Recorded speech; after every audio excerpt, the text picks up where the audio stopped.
ये fasting season है तो इसमें हम फास्टिंग के ताल्लुक से सीख रहे हैं। लास्ट टाइम हमने सीखा कि दुआ करना, देना और रोज़ा रखना, एक से दो बेहतर और तेरी डोरी जल्द नहीं टूटती। और फिर एक जगह पर जब यीशु मसीह ने उस लड़के में से बदरू को निकाला जिसको शागिर्द नहीं निकाल सके थे, तो वहाँ पर शागिर्दों ने बाद में पूछा कि हम क्यों नहीं निकाल सके। तो यीशु मसीह ने उनको कहा तुम्हारी बेइत्कादी के बायस। और उसी स्क्रिप्चर में ये भी लिखा कि ये किस्म दुआ रोजे के बगैर नहीं जाती। सो बहुत सारी किस्में, बहुत सारे प्रॉब्लम्स जिंदगियों में ऐसे हैं जो रुके हुए हैं जिंदगियों में। और खुदा ने 31 के दिन मैंने ईमान से इस कलाम को डिक्लेयर किया है। 31 के दिन बाय फेथ, एक प्रोफेसी होती है by faith, I declared in by faith कि जिन दुश्मनों को आप अब देखते हो उसको अब तक कभी ना देखोगे। और फिर उसके बाद से खुदा हमें डायरेक्शंस दे रहा है, खुदा हमें बता रहा है कि ये कैसे मुमकिन होगा। आमीन। और उसके लिए जो फर्स्ट इस साल के पहले दिन का कलाम था उसको हमेशा सामने रखिए। खुदा हमसे बोल चुका है, हमने शुक्रगुजारी करनी है, हमने हम्द करनी है, हमने दुआ में भरपूर वक्त गुजारना है, हमने अपने आप को क्लीन रखना है, प्योर रखना है, अपने दिल को पाक रखना है, हमने खुदा के कलाम से अपने आप को फीड करना है, हमने रोज़ा रखना है और हमें ओबीडियंट होना है। और अभी हम रोज़े के ताल्लुक से सीख रहे हैं। सो अगर लिंगर ऑन कर रहे हैं प्रॉब्लम्स, कोई बीमारी है, कोई ख़ानदानी मुश्किल है, माली मुश्किल है, तो ये किस्म कैसे जाएगी? दुआ और रोज़े के साथ। आमीन। और रोज़ा रखने से अगर आप बीमार नहीं हैं तो आपको कुछ नहीं होगा। अगर आप रोज़ा रखेंगे तो आपको कुछ नहीं होगा। जो नहीं रखते, कई लोगों ने, बहुत सारे लोगों ने मुझे बताया प्रेज़ द लॉर्ड वो रख रहे हैं। कई लोगों ने कमिट किया कि वो 21 दिन रखेंगे। देखिए 21 दिन जैसे मैंने बताया, रोज़ भी आप ओपन करके कंटिन्यू कर सकते हैं। इसका जो अगर किसी ने नहीं पहले किया तो उसको मैं ये सजेस्ट नहीं करूँगा। 21 दिन का एक रोज़ा भी पानी के साथ रखा जा सकता है। मुख्तलिफ लोग मुख्तलिफ डिसाइड कर लेते हैं, लेकिन लिक्विड के साथ जो है वो ऑल ओवर द वर्ल्ड खुदा के लोग, खुदा के खादमीन इस पे मुत्तफिक हैं। रोज़े की एक साम है, एक एब्सोल्यूट रोज़ा होता है। एब्सोल्यूट रोज़ा होता है जिसमें आप कुछ खाते नहीं हैं और कुछ भी पीते नहीं। ये जैसे मैंने लास्ट टाइम बताया, जो लॉन्ग फास्टिंग है इसमें वो मूसा ने की, वो सुपर नेचुरल थी। और एलिया ने भी लॉन्ग फास्टिंग की, वो भी सुपर नेचुरल थी। 40 दिन का एलिया ने भी नहीं कुछ खाया पिया, और मूसा ने भी 2 दफ़ा 40 दिन कुछ नहीं खाया पिया। और फिर यीशु मसीह के ताल्लुक से अगर हम पढ़ें तो यीशु मसीह के ताल्लुक से ये नहीं लिखा हुआ कि उसने कुछ नहीं पिया। उसके बारे में लिखा हुआ कि आखिरकार उसे भूख लगी। तो बाइबल स्कॉलर इसी बात पे मुत्तफिक है कि यीशु मसीह ने भी ये सुपर नेचुरल फास्टिंग नहीं रखी थी। ये उन्होंने खुद से अपने आप को रोज़े के लिए पेश किया था और उन्होंने कुछ नहीं खाया। इसमें पीने का जिक्र नहीं है। सो ये अज्यूम किया जाता है कि वो उन्होंने सिर्फ खाया नहीं, लेकिन लिक्विड के साथ, पानी के साथ उन्होंने इस फास्टिंग को रखा। कई बड़े मजहबी हो जाते हैं कि ये क्या यीशु के बारे में ये बात कर रहे हैं, भी बाइबल में लिखा हुआ है। आमीन। लिखा वो हमारी तरह सब बातों में आजमाया गया, तो अभी वो इंसान बन के आया था। उसके लिए कुछ भी, खुदा के लिए कुछ भी नामुमकिन नहीं है, लेकिन वो इंसान बन के आया था। इस बात को हमेशा ज़हन में रखना है। आमीन। सो हम उसकी कोई रिस्पेक्ट को ये बात करके कोई काम नहीं कर रहे हम। सो जो तालीम है हमने उस पर बात करनी है, उसको हमने समझना है। सो ये 40 डेज की रोज़े का इनका जिक्र है। फिर एस्टर ने भी 3 दिन रोज़ा रखा और रखवाया। उसमें 3 दिन का जो है उसमें भी ये जिक्र है कि उसने कहा कि ना कोई कुछ खाए और ना पिए। तो ये भी फास्टिंग जो है वो। और फिर पॉल के बारे में लिखा हुआ है, उसने भी 3 दिन तक कुछ ना खाया ना पिया। तो ये एब्सोल्यूट फास्टिंग है जिसमें आप कुछ नहीं खाते। फिर एक होता है जुज़वी रोज़ा जिसमें आप पानी इस्तेमाल करते हैं। और ना तो बाइबल टीचर्स और ना मेडिकल हमें ये सजेस्ट करती है कि 3 दिन से ज़्यादा आप पानी के बगैर रोज़ा रखें, क्योंकि आप 3 दिन के बाद आपकी डेथ हो सकती है अगर आप पानी नहीं इस्तेमाल करते। सो रोज़े के लिए सिर्फ जोश में नहीं आना, उसके बारे में सीखना भी है। कई लोग जोश में आके रख लेते हैं, फिर वो प्रॉब्लम्स का शिकार। लॉन्ग फास्टिंग करनी है आपने तो 3 दिन से ज़्यादा आपने पानी के बगैर नहीं करनी, आपने पानी इस्तेमाल करना। कई लोग उनकी खुदा के साथ कमिटमेंट होती, कई लोग जो है वो चाय इस्तेमाल कर लेते हैं साथ लिक्विड के तौर पर, कई लोग जूस ले लेते हैं। लॉन्ग फास्टिंग की मैं बात कर रहा हूँ, ठीक है। ये नहीं कि एक दिन का रोज़ा रखना तो चाय भी पीती जानी तो जूस भी पीते जाना है, फिर मेरा रोज़ा आएगा, ठीक है। ये रोज़े का मतलब है आप सीरियस हैं, खाने पीने के लिए नहीं, खुदा के लिए। आमीन। मकसद को हमने समझना है, आप खुदा के लिए सीरियस हैं, आप उसकी रहनुमाई लेना चाहते हैं। डेफिनेटली हम जानते हैं बेमकसद रोज़े नहीं रखे जाते। ये जो हमारा 21 दिन हम डेली रख रहे हैं, जो जिस तरह भी रख रहा है, इसका मकसद हम अपने लिए, अपने ख़ानदान और कलीसिया के लिए रख रहे हैं कि हम स्पिरिचुअली मजबूत हों, खुदा को और जाने, खुदा के और करीब हों। आमीन। और इस दौरान आप और भी दुआएं कर रहे हैं, हम जैसे जैसे खुदा का रूह हमें रहनुमाई दे रहा है। सो रोज़ा जो है वो जिस्मानी खुराक से इज्तनाब है। डैनियल ने 21 दिन जो है वो लिखा है, उसने लजीज खुराक नहीं खाई, गोश्त नहीं खाया, मैं नहीं पी। बेसिकली उसने रोज़ा नहीं रखा, और ना ही बाइबल में हमें बताया गया कि इस तरह तुम रोज़ा रखो। डैनियल फास्ट जो कई लोग समझते हो, ये हम डैनियल फास्ट नहीं कर रहे, जो ये हम 21 दिन के लिए 3 हफ्तों के लिए खुदा के हुजूर फास्टिंग में है। डैनियल फास्ट जो है उसने फास्टिंग का जिक्र नहीं है वहाँ पर जिक्र है उसने लजीज खुराक नहीं खाई, उसने मैं नहीं पी, उसने गोश्त नहीं खाया। सो कई लोग ये भी रखते हैं कि उसमें, देखिए ये खुदा का और आपका मामला है, लेकिन इसको बाइबल में इसको फास्ट नहीं किया गया, कहा गया, और ना ही ये कहा गया कि इस तरह तुम रखो। लेकिन अगर कोई रखता है, ये उसका और खुदा का मामला है, क्योंकि खुदा आपके दिल को देखता है। सो बहुत सारे लोग रखते भी हैं वो, और ये मुश्किल फास्टिंग है, ये वाली डैनियल फास्टिंग। उसमें क्या करते हैं, वो गोश्त नहीं खाते, वो लजीज चीज़ें, मीठा नहीं खाते, डेयरी नहीं खाते वो। सो ऑफ कोर्स मैं तो आज चलती नहीं है, तो बहुत सारे ख़ास तौर पर अमेरिका, यूरोप में लोग ये रखते हैं, यहाँ पे भी शायद लोग रखते हैं, लेकिन ये एक डिफ़िकल्ट जो है ना वो एक्सरसाइज है। बहरहाल रोज़े का मकसद क्या है, आप जिस रूहानी मकसद के लिए जिस्मानी खुराक नहीं खाते। हालेलुया। देखिए मुबारक हैं वो जो रास्तबाजी के भूखे और प्यासे हैं, क्योंकि वो आसूदा होंगे। आमीन। अगेन मैं ये बात करता जाऊं, ये खुदा और आपका मामला बाइबल में कहीं पे टाइमिंग नहीं बताई गई।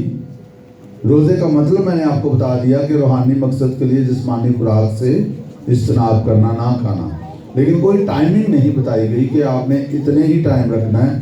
ये आपका और खुदा का मामला है। लेकिन मैं ये सजेस्ट करूँगा कि आप जब रोज़ा रखें तो आपको पता हो कि आपने रोज़ा रखा है। आमीन। ये नहीं है कि आप ने रोज़ा रखा, जब आपको भूख लगी आप एक टाइम आप कमिट कर लें अपने अंदर कि इस टाइम तक मैंने जाना है, और फिर उस दौरान आपको भूख भी लगेगी। जो लॉन्ग फास्टिंग करते हैं उनको 3 दिन ही भूख लगती है, उसके बाद आपका स्टमक सो जाता है, फिर जो आपके अंदर आपने खुराक जमा की हुई है वो आपका जिस्म जो है वो उसे लेना शुरू कर देता है। और मेडिकली रोज़ा रखना आपके जो बैड सेल्स हैं उनको ख़त्म करता है आपके अंदर से। इसलिए सुजेस्ट किया जाता है कि पानी ज़्यादा पिए ताकि वो आप जो है वो फ्लश करते जाए, उसको वो निकलता जाए। इसलिए रोज़ों में 8 गिलास एटलीस्ट, वैसे भी रूटीन में, लेकिन जब आप लंबा रोज़ा रख रहे हैं 3 दिन, 7 दिन, 21 दिन, 40 दिन, ये मुमकिन है अगर कोई सिर्फ पानी के साथ रोज़ा रख रहा है अगेन, तो फिर इसलिए सुजेस्ट किया जाता है पानी पिए, क्योंकि आपके अंदर जो खुराक पड़ी हुई है जो आपकी बॉडी में, अब आपकी बॉडी उसी को यूज़ कर रही है। आपको कुछ नहीं होगा, सिर्फ तलब होगी खाने की, भूख लगना बंद हो जाएगी 3 दिन के बाद अगर कोई रखता है तो, ठीक है।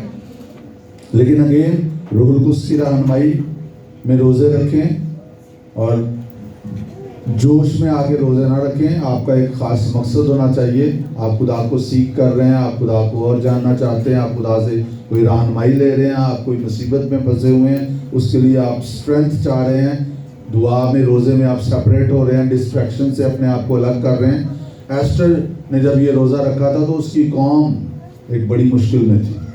आमीन। मैंने आयत आपके लिए पढ़ी है, मुबारक हैं वो जो रास्तबाजी के भूखे और प्यासे हैं क्योंकि वो आसूदा होंगे। और यीशु मसीह ने ओल्ड टेस्टामेंट से इस हवाला को बोला कि आदमी सिर्फ रोटी ही से जीता ना रहेगा बल्कि हर बात से जो खुदा के मुंह से निकलती है। आपकी जिस्मानी भूख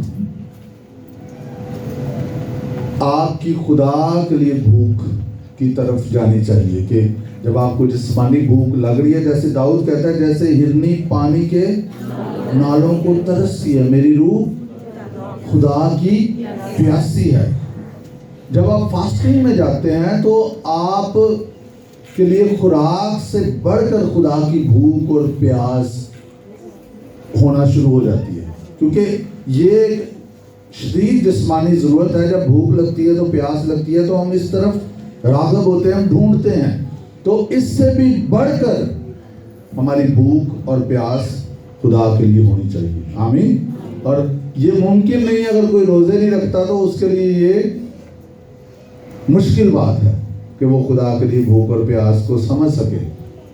सुपरनेचुरली तो कुछ भी हो सकता है, लेकिन जितने लोग भी खुदा में आगे बढ़ने वाले हैं वो रोज़े रखने वाले लोग हैं। आमीन, हालेलुया। वो सीरियस लोग हैं।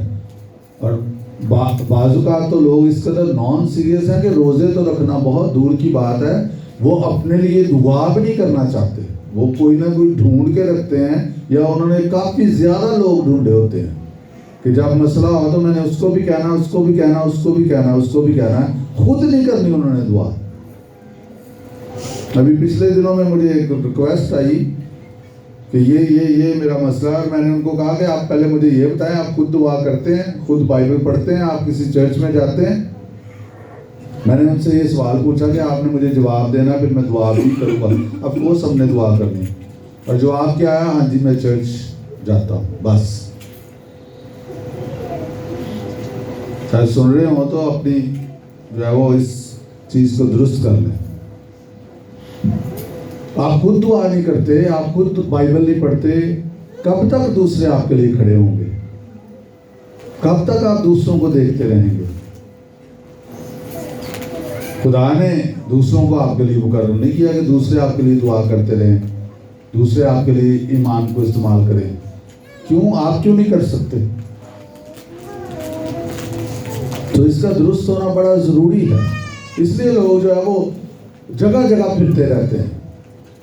जब उनके मसाइल आते हैं खुद नहीं खुदा के ज़रूर बैठते, कभी कहाँ जाएंगे, कभी कहाँ जाएंगे, वो फलां मीटिंग हो रही है, फलां मीटिंग हो गई, फलां खादम आ गया। बड़ी अच्छी बात है, हमने खुदा के लोगों को सुनना है। मैं ये बात नहीं कर रहा, जो खुदा के दुरुस्त लोग हैं उनको आप सुने, लेकिन जिनका नहीं पता, जो दुरुस्त नहीं है, प्लीज़ उनको मत अलाउ करें। ये मत कहें कोई गल नहीं, खुदा का खादम ही है ना, असी तो हर खुदा के खादम की दरवाज़ा खोलने, तो वो खुदा का खादम होता ही नहीं। बाइबल अगर किसी ने पकड़ी हुई तो वो खुदा का खादम जरूरी नहीं वो हो। हो सकता है आपके घर में आए तो कोई बदरू छाड़ के चला जाए। और ऐसे बहुत सारे वाकयात होते हैं। प्लीज आप जिनको नहीं जानते अपने घरों में मत उतारे। ध्यान से सुने इस बात को। जिनको नहीं जानते, कोई आया है, दरवाजा नॉक किया है, जी मैं दुआ करनी है, उनको मैं अपनी दुआ करना। अगर नहीं जानते, आमीन। और अगर आप स्पिरिट में, आपको पता चल जाएगा, डोर पे जाएंगे आपको पता चल भी जाएगा ये खुदा का बंदा ये नहीं है। लेकिन आप जिनको नहीं जानते, मत उनको अपने घरों में उतारे, मत उनके पास जाएं। पता चला जी फलां बड़ी दुआ करता है, बाद में कुछ और ही होता है वहां पे। अपने मसाइल के लिए सबसे पहले खुदा के हुजूर जाएं। आमीन। जो आपका लोकल चर्च है वहां पर अपने पास्टर से डिस्कस करें। मैं बहुत सारे लोग जब मुझे रिक्वेस्ट देते हैं, मैं कहता हूं आपने अपने पास्टर से डिस्कस किया? नहीं। कई कहते हैं जी वो साड़ी गल जी ना लीक कर देंगे, फिर तुसी उसे लैन की जाते जे। आपको अपने पास्टर पे ही भरोसा नहीं है, या आपका पास्टर इस तरह का है, तो फिर why you are going there? आप वहां पे क्यों जा रहे हैं? मेरी बात समझ लें। बहुत सारे मजहबी लोग जो मजहबी रवायात को नहीं छोड़ते, अंदर से उनको पता होता है कि मसले साढ़े हल इतने नहीं होने। वो भी ऐसे लोगों को ढूंढते हैं जो यूज हो रहे हों, जिनको खुदा इस्तेमाल कर रहा है, लेकिन वो अपनी रवायात नहीं छोड़ते। सो ये सारी चीजें बॉडी ऑफ क्राइस्ट में दुरुस्त होने की जरूरत है। आमीन, आमीन। सो बात मैं ये कर रहा हूं कि जब आप फास्टिंग में जाते हैं तो ये जब आपको भूख लगती है, इससे बढ़कर भूख हमारी खुदा के लिए होनी चाहिए। आमीन। क्योंकि लिखा हुआ है मुबारक है वो जो रास्तबाजी के भूखे और प्यासे हैं, क्योंकि वो असुदा होंगे। अगर हमारे अंदर ये भूख और प्यास होगी तो फिर हम असुदा भी होंगे। और उसके लिए तरीकाकार जो बाइबल हमें बताती है वो क्या है? रोज़ा, फास्टिंग है। जब भी आपको भूख लगेगी रोजे में, आप कहेंगे खुदावंद मैं इस भूख से, क्योंकि आपने खाना तो उसको खाना नहीं है, आप कहेंगे खुदावंद मैं इस भूख से ज्यादा तेरी भूख रखता हूँ, और आप अपनी बाइबल पकड़ेंगे और आप उसको पढ़ना शुरू कर देंगे। आप ये वाली रोटी खाना शुरू कर देंगे। आमीन। क्योंकि मैं बारहा ये बता चुका हूँ, बगैर दुआ के, बगैर कलाम के कोई रोजा नहीं है। और जो लोग ऐसे ही रोजे रखते हैं ना, वो खतरनाक हो जाते हैं। मैं आपको बताऊं, जिनको कलाम का नहीं पता, और जो कलाम और दुआ के बगैर ही रोजे रखते जा रहे हैं, और उनको कलाम का कोई इल्म भी नहीं है, उनको बाइबल का कोई इल्म भी नहीं है, बस रवायती तौर पे रोजे रखते जा रहे हैं, तो वो अगर गलत स्पिरिट में है तो वो फिर अपनी गलत स्पिरिट को मजबूत कर रहे हैं, गलत रूह को मजबूत कर रहे हैं, गलत चीजों को मजबूत कर रहे हैं। आपको पता है जादूगर भी रोजे रखते हैं, सेटनिस्ट भी रोजे रखते हैं। क्यों वो रोजे रखते हैं? वो अपने आप को मनफी एरिया में मजबूत करते हैं। वो कलाम तो नहीं पढ़ते, वो दुआ तो नहीं करते। तो कई दफा मोस्टली जो लोग दुआ नहीं करते, कलाम नहीं पढ़ते, जिंदगी को दुरुस्त नहीं करते, अपनी कोई सीरियसनेस नहीं है, रवायती तौर पर दिखावे के लिए मजहबी तौर पर रोजे रखते हैं, वो डेंजरस होते हैं। वो अपने लिए सबसे ज्यादा डेंजरस होते हैं, अपने लिए वो खतरनाक होते हैं। समझ आ रही है आपको इस बात? खैर, तो जब आपको भूख और प्यास लगती है तो आप अगर दुरुस्त खुराक की तरफ नहीं जाते तो फिर आप गलत खुराक की तरफ भी जा सकते हैं, और इससे बचने की जरूरत है। इससे बचने, बाइबल मुकद्दस में एक बड़ा हिला देने वाला वाकया है। जब सामरिया का मुहासरा कर लिया गया तो लिखा है कि वहां पर उसे जब घेर लिया गया तो वहां पर काल था, इर्द गिर्द फौज थी बादशाह की, कोई अंदर नहीं आ सकता, ना कोई बाहर जा सकता है। तो काल पड़ गया। ये भी तरीकाकार होता था लोगों को सर करने का, उनको हराने का। तो लिखा है वहां पर जो है वो गधे का सर चांदी के 80 सिक्कों में, ये आप लिख रहे हैं तो सलातीन की दूसरी किताब उसका छठा बाब और उसकी मैं 25वीं आयत से पढ़ रहा हूं। लिखा वहां पर गधे का सर चांदी के 80 सिक्कों में और कबूतर की बीट का 1/4 पैमाना चांदी के 5 सिक्कों में बिकने लगा। और फिर अगर आगे आप पढ़ें तो वहां पर यह भी लिखा कि उन्होंने अपने बच्चे खाना शुरू कर दिए। नॉर्मली तो वो गधे का सारा और कबूतर की बीट तो नहीं ना खाते, कप जो बीट से भरा हुआ उसका 1/4 हिस्सा इतने में बिक रहा था। नॉर्मली वो गधे का सर खाते थे, नॉर्मली वो कबूतर की बीट खाते थे, नॉर्मली वो अपने बच्चों को खाते थे। उनकी भूख इतनी शदीद थी कि उस वक्त उसकी डायरेक्शन खुदा की तरफ जाने की बजाय वो किन चीजों को खा रहे हैं। जब आपके अंदर भूख शदीद है, जिस्मानी है या कोई और भूख है, तो अगर आप उसका रुख खुदा की तरफ नहीं करते तो फिर आप गलत चीजें खाएंगे, फिर आप जंक खाएंगे। बहुत सारे लोग अपने आप को गलत चीजों से फिर फीड करते हैं, गलत चीजें वो अपने अंदर डालना शुरू कर देते हैं, गुनाह की तरफ राग़ब हो जाते हैं। सो बी केयरफुल कि आप अपनी भूख कैसे मिटा रहे हैं। समझ आ रही है आपको इस बात की? आपकी भूख का जो मदावा है वो खुदा है, उसका कलाम है। Hallelujah, hallelujah. चेक करते रहे आपके अंदर कौन सी भूख है, और कोई भी भूख आपके अंदर है उसको उसकी डायरेक्शन इधर को ले आए। आप कलाम को खाना शुरू कर दें, आप खुदा के कलाम को पढ़ना शुरू कर दें। आप खुदा को कहें, खुदा मैं तुझे और जानना चाहता हूँ, मैं तेरे चेहरे का मुतलाशी हूँ, मैं तुझे देखना चाहता हूँ। Hallelujah, hallelujah. और बाइबल में क्योंकि कह दिया गया है, मुबारक है वो जो रास्तबाजी के भूखे और प्यासे हैं, वो असुदा होंगे। You will grow. मत अपने आप को और चीज़ों से फीड करें जो खुदा के कलाम के खिलाफ हैं, खुदा के कलाम के मुताबिक नहीं है। स्टॉप करें ऐसी चीज़ों को। आपकी भूख आपको खुदा की तरफ लेके आए। आमीन। मुशर्रफ को खाने को फलियां भी नहीं कोई देता था, लिखा है। और जब वो भूखा रहना शुरू हो गया तो फिर लिखा है उसे होश आया। तो उसकी भूख जो है वो उसको खुदा की तरफ लेके आई। उसने कहा मेरे बाप में तो नौकरों को भी, मजदूरों को भी वापर मिकदार में खाना मिलता है, मैं यहाँ भूखा मर रहा हूँ, मैं अपने बाप के पास जाऊंगा। आमीन, हालेलुया। तो उसकी भूख ने उसको किधर ड्राइव किया? बाप की तरफ। आपको जब भूख लग रही है तो ये किधर ड्राइव कर रही है? मैं हर तरह की भूख की बात कर रहा हूं। ये भूख आपको किस तरफ लेके जा रही है? ईसाऊ को भूख लगी, उसको शिकार नहीं मिला और उसे भूख लगी हुई थी, तो उसके भाई याकूब ने दाल बनाई हुई थी। उसने कहा ये मुझे दे दे, मैं मर रहा हूं। उसने कहा मैं दे दूंगा, अपने पहलौठे होने का हक मुझे दे दे।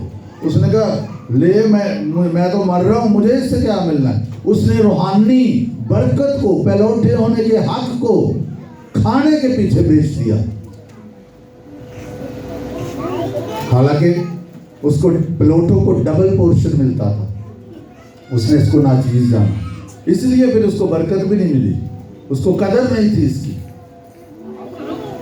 याकूब को बरकत मिली। आमीन। आदम और हवा किस गुनाह में गिरे? खाने के गुनाह में गिरे। बनी इस्राएल क्या कहते थे? मिस्र में हमें खीरे मिलते थे, हमें हांडियां मिलती थी, हमें प्याज खाने को मिलते थे, इधर तू हमें कहां ले आया? खुदा ने कहा अब इतना गोश्त मैं खिलाऊंगा कि तुम्हारे नाक से निकलना शुरू हो जाए। 1 दिन नहीं, 2 दिन नहीं, 5 दिन नहीं, 10 दिन नहीं, पूरा महीना। और फिर वहां पर बुटेर आना शुरू हो गए। सो खाना जो है आप इसको नॉन सीरियस ना लें, this is very important. Bible में बहुत दफा इसका जिक्र मिलेगा आपको। लिखा अगर तू खाऊ है तो अपने गले पर छुरी रख। फिर तंग चश्म के घर से ना खा। बहुत कुछ खाने के बारे में, ये ग्लॉटनी स्पिरिट्स भी होती हैं। तो भूख नहीं होती लेकिन क्रेविंग होती है, तलब होती है, मैं ये खा लूं, मैं ये खा लूं, लालच। और रोजा आपको इस पर गलबा देगा। Hallelujah, hallelujah. इसलिए ईमानदारों को कोई और चीज कंट्रोल ना कर रही। उनका स्टमक उनका खुदा ना हो, उनका पेट उनका खुदा ना हो, उनका खुदा उनका खुदा हो। Hallelujah, hallelujah. सो ये भूख आपको किस तरफ लेके जाए? खुदा की भूख की तरफ। सो एक अगला पॉइंट जो है वो हम बड़ा इंपॉर्टेंट है। रोजा और क्या करता है? ये बड़ा पावरफुल काम करता है रोजा। रोजा आपको फरोतन बनाता है, आपको खाकसार बनाता है, आपको हलीम बनाता है। आमीन। हलीम बनाते हैं ना आप लोग? हलीम ऐसे ही बनता है बंदा। आप कहें ना मंजी से बैठ के हलीम बन जावा, ऐसे नहीं बनेंगे आपके लिए। You have to practice humbleness. Willingly आपको राजी होकर फरोतनी की मश्क करनी है। आमीन, हालेलुया। और ये आपका रोजा आपके दिल को डील करता है कि आप अपने आप को हम्बल कर रहे हैं, क्योंकि ये दिल की बात है। हो सकता है आप घुटनों के बल हो रहे और अंदर से आप खड़े हो। This is all about your heart, कि आप अपने दिल से फरोतन हैं। Hallelujah, hallelujah. Doctor Billy Graham के बारे में पढ़ रहा था, उन्होंने कहा कि लूसीफर, सिन और प्राइड, ये तीन अल्फाज है। उनके सेंटर में जो लफ्ज है वो आई है। वो क्या है? मैं। तो क्या मैं तो हमें ड्राइव नहीं कर रही? क्या मैं के असर में तो जिंदगी बसर नहीं कर रहे? देखिए ये खुदा के खादम है, उन पे खुदा ने ये बात खोली, अल्फाज में से ही टीचिंग निकल आई। लूसीफर शैतान जो बन गया, सिन गुनाह, प्राइड मगरूरी, तीनों के सेंटर में लफ्ज कौन सा है? अंग्रेजी जुबान में आई, मैं। सो रोजा आपको मैं से आजाद करता है। हालेलुया। आपको फरोतन बनाता है, आपको खाकसार बनाता है।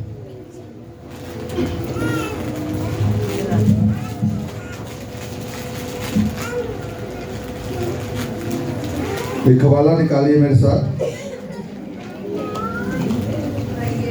इमसाल 22वां बाब, इमसाल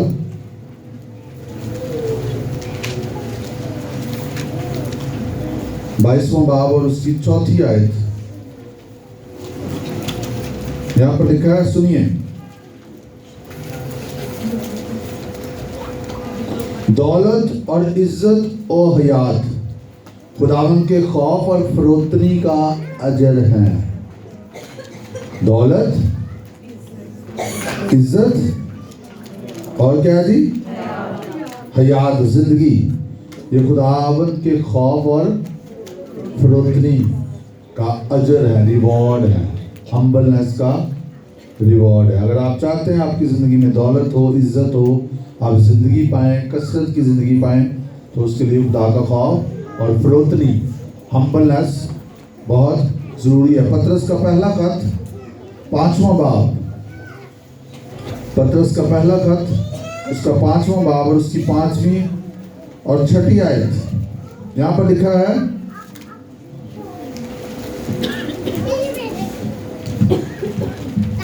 जवानों तुम भी बुजुर्गों के ताबिया रहो, बल्कि सब के सब एक दूसरे की खिदमत के लिए फरोतनी से कमर बस्ता रहो, इसलिए कि खुदा मगरूरों का मुकाबला करता है मगर फिरोतनों को तौफीक बख्शता है।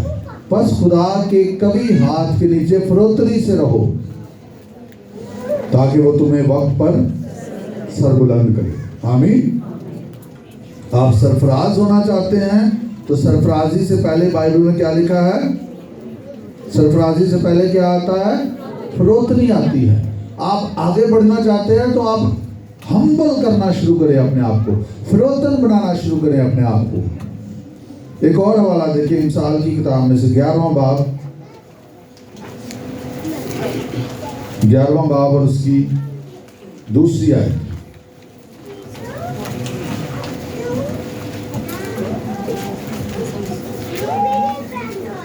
क्या लिखा है यहाँ पे? तकब्बर के हमरा रुसवाई आती है, लेकिन खाकसारों के साथ हिकमत है। हालेलुया। तो तकब्बर हमेशा आपको रुसवा करेगा, शर्मिंदा करेगा, आपको गिरा देगा, लेकिन हिकमत खाकसारों के लिए है। हालेलुया। तो इसका मतलब है कि फरोतनी बड़ी इंपॉर्टेंट है जिंदगी में, खुदा की बादशाही में आगे बढ़ने के लिए फरोतन होना बड़ा इंपॉर्टेंट है। और फरोतन होने की जिम्मेदारी किसकी है? किसकी है? हमारी है। हम अपने आप को फरोतन बनाएंगे ना तो वो ज्यादा अच्छा है। खुदा किसी को हम्बल करता है ना तो फिर वो बादशाह का पता है ना, बादशाह को क्या बना दिया था खुदा ने? बैल बना दिया था। उसमें तकब्बर था, 7 साल तक वो बैल बना रहा था। फिर जब आप नहीं ना होते तो फिर खुदा करता है ना तो फिर लग पता जाता। ये नहीं कि खुदा वेट कर रहा है, लेकिन फिर जब बंदा बाज नहीं आता, जब बाज नहीं आता तो वो फिर रुसवा होता है, शर्मिंदा होता है। वो तकब्बर को नहीं छोड़ रहा तो वो क्या होगा? रुसवा होगा, शर्मिंदा होगा। हलीमी खुदा को पसंद है। हलीमी आपको, फरोतनी आपको, खाकसारी आपको एक्सॉल्ट करेगी। इवन बाइबल में जब नैनवा को बर्बाद करने के लिए खुदा ने किसको भेजा था? यूना को। उसने कहा जाके क्या करना? मुनादी करना। यूना की किताब निकाले, पढ़े जरा यहां पर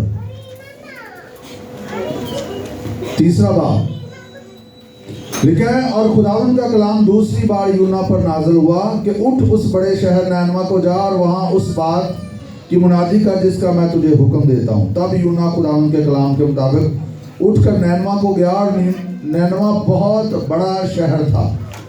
उसकी मुसाफत 3 दिन की राह थी। और यूना शहर में दाखिल हुआ और 1 दिन की राह चला। उसने मुनादी की और कहा, 40 रोज के बाद नैनवा बर्बाद किया जाएगा। ये मैसेज सुनाया उसने। बस क्या उसने मैसेज आगे सुनाया? 40 रोज के बाद नैनवा बर्बाद किया जाएगा। बस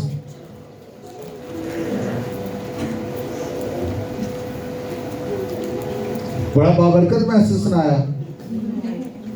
हाँ, बाबरकत था अगर वो इसको सुनते हैं। कई दफा कलाम सख्त होता है, कई दफा कलाम, देखिए जो आप अमल कर रहे होते हैं ना वो बड़ा अच्छा होता है, आपको मजा आता है, यस ये तो मैं कर रहा हूँ, है ना। जो आप नहीं कर रहे होते ना, जब उस बारे में कलाम आता है ना तो फिर आपको कुछ होगा, तो होने दें, उसको रिसीव करें, वो आपके फायदे के लिए। हालेलुया। वो आपको नुकसान पहुंचाने के लिए नहीं। याद रखें, जो कलाम पर आप अमल कर रहे हैं, मैं कहता हूँ आप दुआ करें।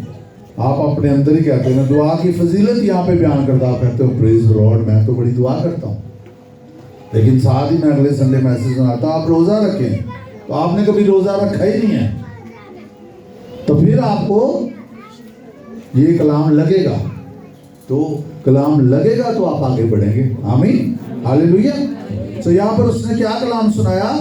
40 रोज के बाद नैनवा बर्बाद किया जाएगा। तब नैनवा के बाशिंदों ने खुदा पर ईमान लाकर रोजा की मुनादी की। और अदना वाला सब ने टाट ओढ़ा।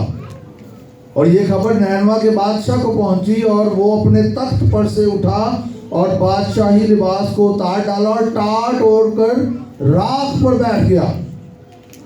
बादशाह और उसके अरकान दौलत के फरमान से नैनवा में ये ऐलान किया गया और इस बात की मुनादी हुई कि कोई इंसान या हैवान गल्ला या रमा कुछ ना चखे और ना खाए पिए, लेकिन इंसान और हैवान टाट से मुलब्बस हों और खुदा के हुजूर गिरियाजारी करें, बल्कि हर शख्स अपनी बुरी रविश और अपने हाथ के जुल्म से बाज आए।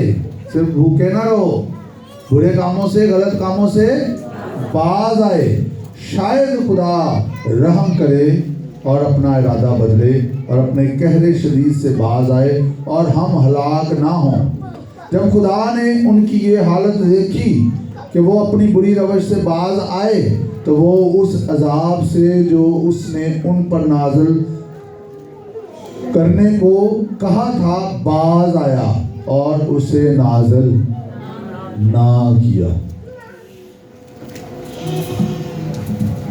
सख्त कलाम जजमेंट खुदा ने डिक्लेयर जैसे किया, उन्होंने क्या किया? अपने आप को हम्बल कर दिया, अपने आप को फरोतन कर दिया, अपने कपड़े फाड़े, उन्होंने राख में बैठ के टाट ओढ़ दिया, रोजा रख लिया और अपनी बुरी रवशों को तर्क किया। तो क्या किया? खुदा ने उन पर रहम कर दिया। आमीन। फरोतनी हमेशा आपके लिए बरकत का वसीला बने। हालेलुया। एक इससे भी एक्सट्रीम स्टोरी हमें बाइबल में मिलती है। अखीयब का नाम किसने सुना हुआ? अखीयब बादशाह, सलातीन की पहली किताब। कैसा बादशाह था? हाँ जी, अखीयब कैसा बादशाह था बताएं? बाइबल स्टूडेंट, बड़ा अच्छा बादशाह था ना? हाँ जी। इस्राएल की तारीख के बदतरीन बादशाहों में से ये इज़बल इसी की बीवी थी। कौन समझ आ गई? उसकी बीवी उससे ज्यादा मशहूर है, क्योंकि वो बाल की पुजारी थी, शरीर थी वो।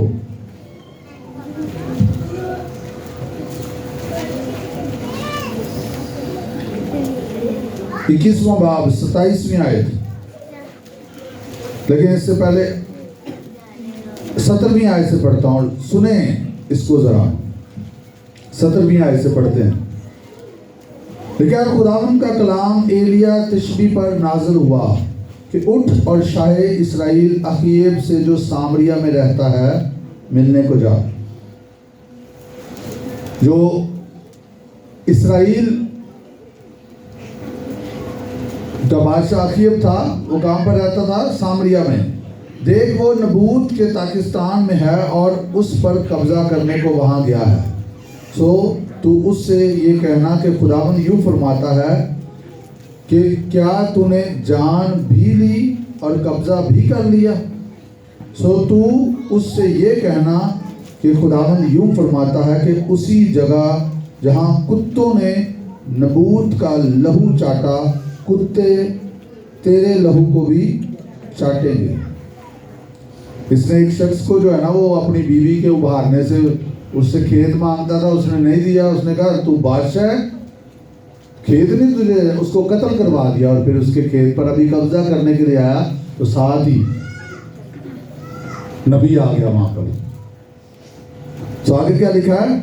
और अखीयब ने एलिया से कहा है, मेरे दुश्मन, क्या मैं तुझे मिल गया? एलिया क्या अखीयब का दुश्मन था? हाँ, वो उसको सही बात, खुदा की बात बताता था और वो उसको क्या कह रहा है? ऐ मेरे दुश्मन, तू, मैं तुझे मिल गया। वो खुदा का कलाम उसे सुना रहा है, लेकिन चूंकि वो उसके खिलाफ है और वो उसको क्या कह रहा है? ऐ मेरे दुश्मन, क्या मैं तुझे मिल गया? उसने जवाब दिया कि तू मुझे मिल गया इसलिए कि तूने खुदावंद के हुजूर बलि करने के लिए अपने आप को बेच डाला है। देख मैं तुझ पर बला नाज़िल करूंगा और तेरी पूरी सफाई कर दूंगा। कई बड़ी फनी बातें हैं बाइबल में, है ना।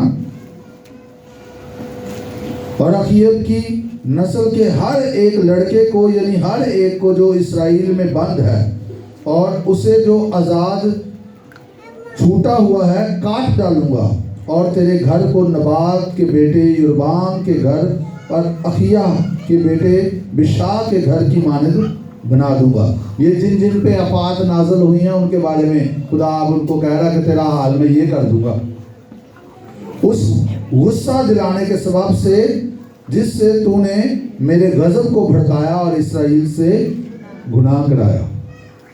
और खुदावंद ने एजबल के हक में ये फरमाया कि यजरियल की फसील के पास कुत्ते एजबल को खाएंगे।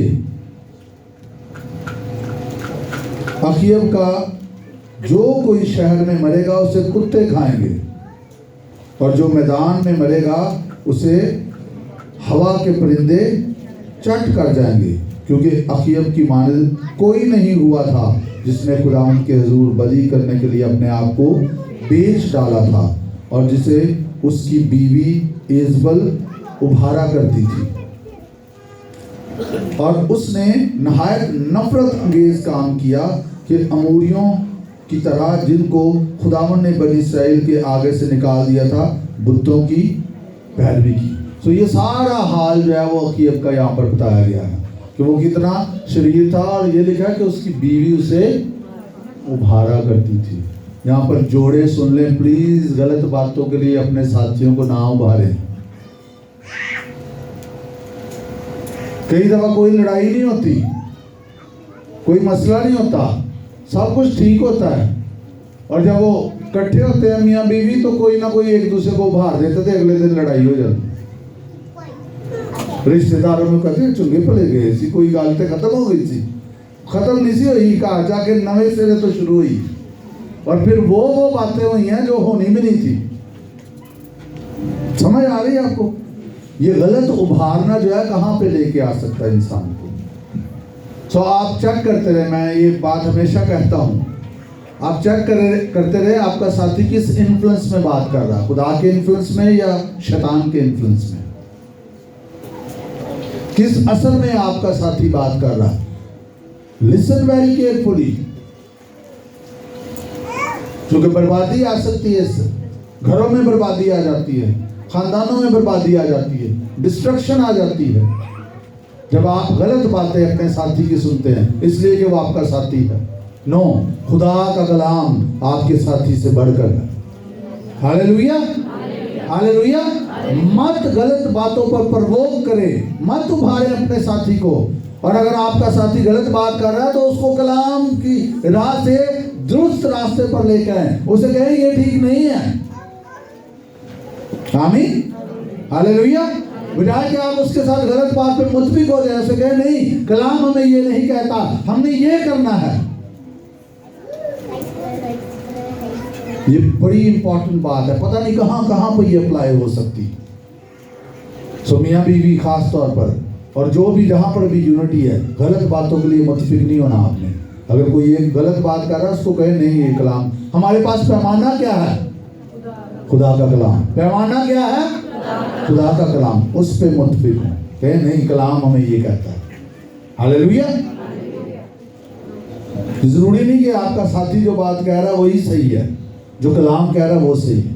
हालेलुया। कई दफा हमें ये लगता है कि जो हमारी फेवर में है वही ठीक है। नो, जो कलाम की फेवर में है वो ठीक है। हालेलुया। सो यहाँ पर ये सारे इसके गुनाहों का जिक्र यहाँ पर किया गया और 26वीं आयत में लिखा है, 27वीं आयत में, ध्यान से सुने। जब अखीयब ने ये बातें सुनी तो अपने कपड़े फाड़े। इस्राएल का बदतरीन बादशाह, उसने अपने कपड़े फाड़े और अपने तन पर टाट डाला और रोजा रखा और टाट ही में लेटने और दबे पांव चलने लगा। तब खुदावंद का कलाम का ये कलाम एलिया तिशबी पर नाज़िल हुआ। तो देखता है कि अखयब मेरे हुजूर कैसा खाकसार बन गया है, बस चूंकि वो मेरे हुजूर खाकसार बन गया है, इसलिए मैं उसके अयाम में ये बला नाज़िल नहीं करूँगा, बल्कि उसके बेटे के अयाम में उसके घराने पर ये बला नाज़िल करूँगा। आमीन। बावजूद इतना कुछ करने के, जैसे उसने अपने आप को खाकसार किया, उस पर ये बला टल गई। इस कदर इम्पोर्टेंट है अपने आप को हम्बल करना, खाकसार करना, फरोतन करना। और उसका तरीकाकार क्या है? तरीकाकार क्या है? बोले सब, जरा बोले क्या है जी? सारे नहीं बोले, बुलंद आवाज से बताइए क्या है तरीकाकार? रोजा रखना। हालेलुया। और कितनी जबरदस्त बात है, खुदा हमें ये फजल दे रहा है। हालेलुया। एक और हवाला देखिए, अज़रा की किताब, अज़रा की किताब, या आप पुराने अहदनामा में ढूंढेंगे तो आपको जल्दी मिल जाएगी। अज़रा की किताब,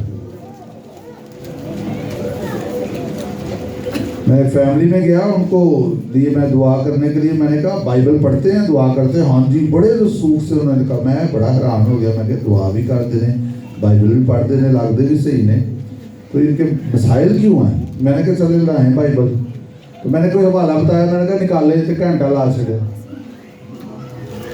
हवाला निकालने। मैं क्या, अब मुझे पता चल गया कितनी बाइबल पढ़ते हैं आप।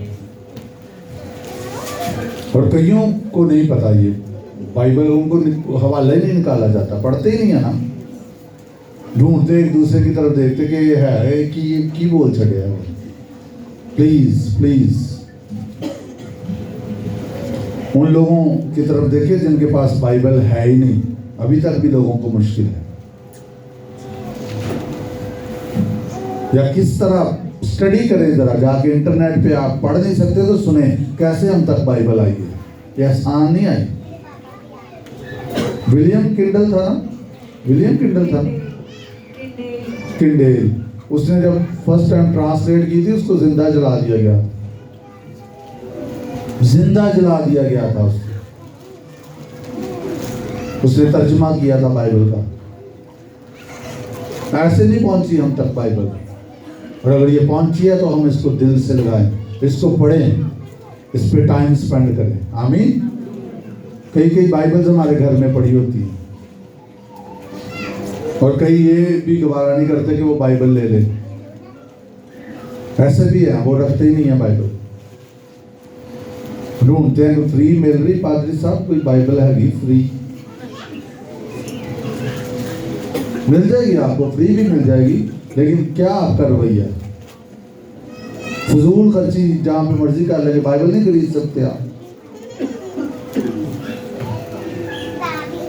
अज़रा 8वां बाब 21वीं आयत, लेकिन तब मैंने अहावा के दरिया पर रोज़ा की मुनादी कराई, ताकि हम अपने खुदा के हुजूर उससे अपने और अपने बाल बच्चों और अपने माल के लिए सीधी राह तलब करने को फरोतन बने। हालेलुया। क्या लिखा है? किस लिए? अपने बाल बच्चों के लिए, अपने माल के लिए, खुदावन से सीधी राह तलब करने के लिए, डायरेक्शन लेने के लिए, रहनुमाई लेने के लिए अपने आप को फरोतन करें। कैसे फरोतन करें? रोज़ा के जरिए। हालेलुया। तो लाजम है हम अपने आप को इन अयाम में भी, और जब मैं इस फास्टिंग सीजन में बार बार सोचता हूँ, अभी मैं इस बात के लिए दुआ कर रहा हूँ, खुदा को सीख कर रहा हूँ, तो मेरे अंदर तो ये आ रहा कि ये सारा साल ही फास्टिंग का। अब वो किस तरह होगा वो खुदा को पता है, लेकिन फोकस करें। मैं ये ज़रूर कहूँगा अब तक कि इस साल में फास्टिंग को फोकस करें। आने कुछ नहीं होगा आपको, अपनी डाइट को थोड़ा सेट कर लें, थोड़ी स्टडी कर लें, इस पर पानी आप इस्तेमाल करें। लेकिन मैं ये नहीं कह रहा आप ये भी मैं बता दूं, कई लोगों के बारे में मैंने सुना भी है, खादमों के भी बारे में सुना, कई साल वो फास्टिंग उन्होंने की है। एब्सोल्यूट नहीं, पार्सल, कई साल फास्टिंग में। मैं खालिद को सुन रहा था, उसने कहा हमने रोज़ा रखना शुरू किया, मैं और मेरी बीवी ने, और वो हफ्ता चला, 2 हफ्ते, महीना, 2 महीने, 3 महीने, और काफ़ी लंबा चला गया वो रोज़ा। 1 साल तक तकरीबन वो इकट्ठे रोज़ा रखते रहे। आमीन। So when you are serious and when the Holy Spirit is guiding you, जब रूहुल कुद्स आपकी रहनुमाई कर रहा है, एक काम होगा, आप खुराक का तो लालच आपकी ज़िंदगी से खाने का तो जाएगा ही, आप रूहानी तौर पर सेंसिटिव हो जाएंगे, आपकी स्पिरिट सेंसिटिव हो जाएगी। हालेलुया। सो इन्होंने अपने आप को डायरेक्शन देने के लिए प्रोतन किया। सो एक बात याद रखें, रोज़ा पे हम जब बात कर रहे हैं तो हम ये बात कर रहे हैं, रोज़ा हमें हम्बल करता है। क्या करता है? अब रोज़े रख के इसी को, इसके मकसद को फौत ना कोई कर दे। बता आप जाके बजाय हम्बल होने के ये बताते रहें कि मैं इतने रोज़े रखे हैं और प्राइड में रहें। इस बात का भी रोज़ा भी रख रहे हैं आप, भूख भी बर्दाश्त कर रहे हैं आप, दुआ भी कर रहे हैं, कलाम भी पढ़ रहे हैं, लेकिन एक बीज इब्लीस आपके दिल में डाल रहा है कि तू इतने रोज़े रखता है। और वही वो इसको, इसी चीज़ को जो दुरुस्त कर रहे हैं आप, उसको मगरूरी की तरफ ले जाए, प्राइड की तरफ ले, और आप जो नहीं रख रहे उनसे अपने आप को बेहतर समझना शुरू कर दिया। मैं रोज़े रख रहा हूँ तो मैं तो इनसे बेहतर। प्लीज़, किस लिए रोज़ा? फरोतन होने के लिए। किस लिए है? फरोतन होने के लिए, मगरूर होने के लिए नहीं है। हालेलुया। खुदा के खौफ में, उसकी ऑनर में हम फास्टिंग में टाइम स्पेंड करें। हालेलुया। रोज़ा हमारी मदद करे कि हम दिल से खाकसार बने, दिल से खाक, कहिए दिल से खाकसार बने। हालेलुया। आपकी और मेरी फास्टिंग, हमारा रोज़ा इंसानों को दिखाने के लिए नहीं है, ये खुदावंद के लिए है। और लिखा है वो तुझे रोज़ादार जान के इसका अजर देगा। हालेलुया। मत्ती की मार्फत इंजील में जब हम फास्टिंग खुदावंद के लिए कर रहे हैं, उसको सीख करने के लिए कर रहे हैं, रूहानी पर्पस के लिए कर रहे हैं, फरोतन होने के लिए कर रहे हैं, तो फिर वो पब्लिकली हमें इसका अजर देगा। हालेलुया। खुदावंद इस कलाम के वसीला से हमें बरकत दे और हमारी मदद करे कि हम रोज़ों के ज़रिए से अपने आप को हकीकी तौर पर फरोतन बनाएं। God bless you all.